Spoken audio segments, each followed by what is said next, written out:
Hello students, this is solutions in text question 2.3. Question is calculate the molarity of following solutions. हमें question में molarity निकालना है. Question के दो part हैं. पहले पार्ट में दिया है 30 gram of CONO3 whole twice dot 6H2 in 4.3 litre of solution. तो हमें बता दिया गया है कि 30 ग्राम कोबाल्ट नाइट्रेट का भी हमें हेक्साहाइड्रेटेड फॉर्म दिया है जो कि प्रेजेंट है 4.3 लीटर ऑफ सॉल्यूशन में. हमें मोलरिटी निकालना है. तो इसका ए पार्ट हम सॉल्व करें तो हमारे पास मोलरिटी ऑफ सॉल्यूशन के लिए फॉर्मूला होता है molarity of solution equal to होता है हमारा number of moles of solute divided by volume of solution in litre. हमें लेना है वॉल्यूम लीटर्स में सॉल्यूशन का. तो हमारे पास क्वेश्चन में वॉल्यूम तो दिया है, वॉल्यूम हमें दिया है 4.3 लीटर. तो वॉल्यूम हमारे पास है, वॉल्यूम है हमारे पास 4.3 लीटर. अब हमें चाहिए number of moles of solute. तो number of moles of solute के लिए हमारे पास फॉर्मूला होता है number of moles of solute. Moles निकालने का फॉर्मूला होता है हमारे पास given mass by molecular mass. तो हम गिवन मास ले लेते हैं सॉल्यूट का divided by its molecular mass. Given mass है हमारे पास, क्वेश्चन में दिया है हमें 30 ग्राम. तो WB की वैल्यू हमारे पास है, क्वेश्चन में दिया है हमें WB इक्वल टू 30 ग्राम. अब हमें चाहिए MB molecular mass of CONO3 whole twice dot 6H2O. तो हम इसका मॉलिक्यूलर मास निकाल लें. MB इक्वल टू कोबाल्ट का हम एटॉमिक मास ले लें. कोबाल्ट का होता है 59 प्लस नाइट्रोजन के लिए ले लें 14 प्लस 3 × 16 हो जाएगा. और इसका हमें होल ट्वाइस लेना होगा क्योंकि NO3 होल ट्वाइस है. प्लस 6 इंटू वाटर का मॉलिक्यूलर मास होता है 18. इसे सॉल्व कर लें तो ये हो जाएगा 59 प्लस ये हो जाएगा हमारा 16 3 ज़ा 48, 48 प्लस 14 ये हो जाएगा हमारा 62 इंटू 2 124 प्लस 18 6 ज़ा 108. इसे प्लस कर लें तो 59 124 108 12 9 21 2 7 2 9 और ये आ रहा है हमारा 291 ग्राम पर मोल. अब हमारे पास मॉलिक्यूलर मास आ गया है तो हम नंबर ऑफ मोल्स निकाल सकते हैं सॉल्यूट के. सॉल्यूट हमारा है कोबाल्ट नाइट्रेट. तो सॉल्यूट के हम ले लेते हैं मोल्स. WB यानी गिवन मास है 30, मॉलिक्यूलर मास हमने निकाला 291. जब आप इसको डिवाइड देंगे तो ये वैल्यू निकलेगी 0.103.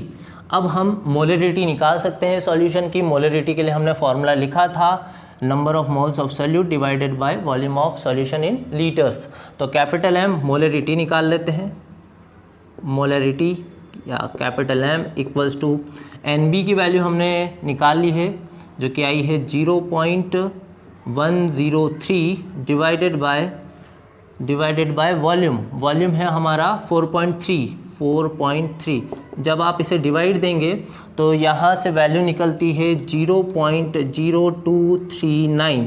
तो पहले पार्ट के लिए हमारी जो मोलरिटी निकली है 0.0239. अब हम ले लेते हैं इसका सेकंड पार्ट. सेकंड पार्ट में हमें दिया है 30 ml of 0.5 molar H2SO4 diluted to 500 ml.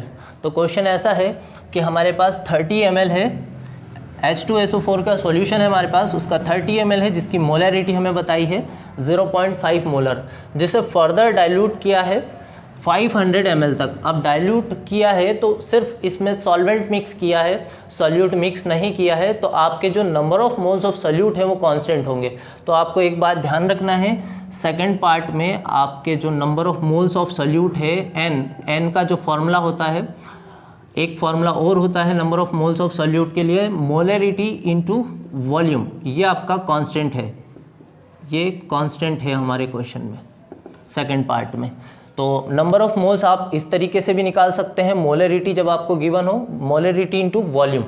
और एक दूसरा तरीका हमारे पास ये भी होता है कि given mass by molecular mass. तो दोनों तरीके से मोल्स निकल सकते हैं। मोल्स हमारे सॉल्यूट के सॉल्यूशन में कांस्टेंट रहेंगे।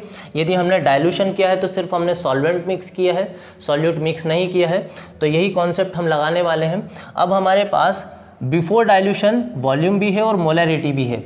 तो बिफोर डाइल्यूशन के लिए हमारे पास मोलैरिटी है m1 0.5 मोलर कैपिटल M, और V1 है, वॉल्यूम हमारे पास है 30 ml। हमें मोलैरिटी निकालना है आफ्टर डाइल्यूशन, जिसको हम ले लेते हैं M2। यह हमारे पास नहीं है, और हमारे पास V2 क्वेश्चन में दिया है। वॉल्यूम अब चेंज हो गया है, डाइल्यूशन के बाद वॉल्यूम हो गया है 500 ml। तो अगर आपके मोल्स कांस्टेंट हैं तो आप ले सकते हैं M1 V1 equal to M2 V2, M1 V1 equal to M2 V2। इस तरह से आप निकालेंगे मोलैरिटी आफ्टर डाइल्यूशन। तो यहाँ पर हम M1 की वैल्यू रख दें। M1 है हमारा 0.5 इंटू V1 है 30 इज इक्वल्स टू M2 निकालना है हमें, और V2 की वैल्यू है हमारे पास 500। ये 0 से 0 कैंसिल हो जाएगा। M2 निकालेंगे तो M2 is equals to 0.5 into 3 divided by 50, point हटेगा, 0 बढ़ जाएगा आपका, 5 1 जा 00 आ जाएगा, और 3 डिवाइडेड बाय 100 तो ये आएगा आपके पास में 0.03। तो ये रहेगी आपकी मोलैरिटी आफ्टर डाइल्यूशन। तो इस तरह से हमने पार्ट 1 में भी मोलैरिटी कैलकुलेट की है और पार्ट 2 में भी मोलैरिटी कैलकुलेट की है। आई होप आपको ये क्वेश्चन समझ में आया होगा। Thank you.